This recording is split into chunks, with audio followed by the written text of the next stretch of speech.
আমি কে টুটুল। প্রিয় দেশবাসী এবং রেমিটেন্স যোদ্ধা প্রবাসী যারা আমাদের সাথে রয়েছেন সর্বক্ষণ, দৈনিক কালের বার্তা এবং চ্যানেল কালের বার্তার পক্ষ থেকে সবাইকে স্বাগত। আমরা সমাজে ঘটে যাওয়া নানান ঘটনা, দুর্ঘটনা, সামাজিক দুর্ভোগ, জনদুর্ভোগ, মানুষের সুখ দুঃখ ও সাফল্যের সংবাদ আপনাদের মাঝে তুলে ধরে থাকি। আজকে আমরা এসেছি টাঙ্গাইল এলেঙ্গা পৌরসভার ভাবলা নামক একটি গ্রামে। তো এই ভাবলার দেইলাবাড়ি নামক একটা গ্রামে মরহুম আব্দুর রহিম মাস্টারের বাড়িতে এবং তাদের পারিবারিক কবরস্থানে।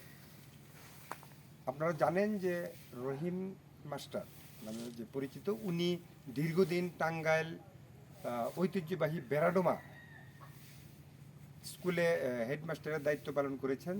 তাকে টাঙ্গাইলের অনেকেই চেনে, তার অনেক ছাত্রই আজকে প্রতিষ্ঠিত। তো উনি গত 2011 সালে মৃত্যুবরণ করার পরে উনার যে পেনশনের একটা অংশ উনার স্ত্রী দিলেয়ারা বেগম সে ভোগ করত এবং তার কোনো এক ছেলের মাধ্যমে সে সেটা উঠাতো আর কি নিয়মিত।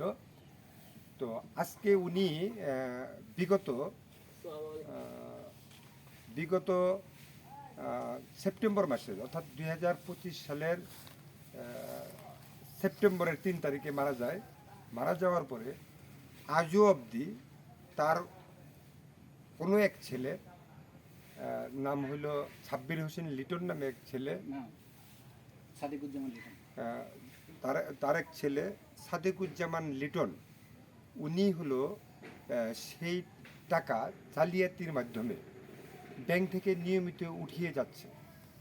যখন এই বিষয়টা জানাজানি হয়েছে তখন সে জুন মাসে টাঙ্গাইল পৌরসভায় তার মায়ের মৃত্যুর সার্টিফিকেট তোলার জন্য দরখাস্ত করছে। অর্থাৎ এই বছর 2026 সালের জুনে সে পৌরসভায় দরখাস্ত করেছে মৃত্যু সনদ। অর্থাৎ জুন মাস পর্যন্ত, তার আগ পর্যন্ত সরকার অবগত না এই বিষয়ে যে তিনি মারা গিয়েছে।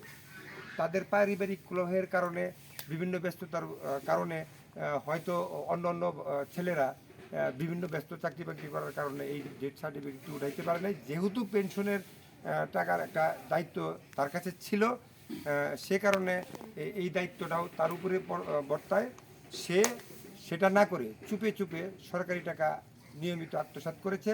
আমরা আজকে সরজমিনে আপনাদের দেখাতে এসেছি, এই এলাকার মানুষের কাছ থেকে আপনাদের বক্তব্য শোনাতে এসেছি যে উনি আসলে কবে মারা গিয়েছে। এই সেই দিলেরা বেগমের কবর আপনারা দেখতে পাচ্ছেন। দিলেরা বেগমের এখানে শহীদ আছে। উনি হয়তো চলে গিয়েছে, চলে গিয়েছে বিগত 1 বছর আগে। ওনার যে পেনশনের টাকা জালিয়াতির মাধ্যমে তার আরেক ছেলে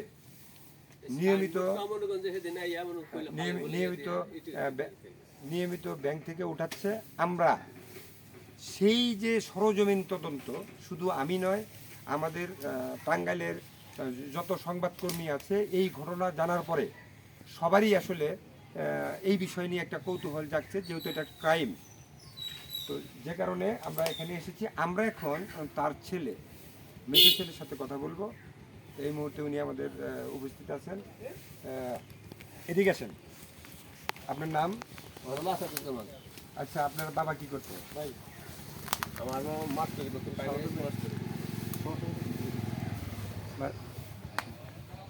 টাঙ্গাইল বেড়াডোমা স্কুলে মাস্টারি আগে আমার দরকার। আমারটা একটু দিয়ে দিতে সাথে আছে তোমার একবার সব ভাই টোটু ভাই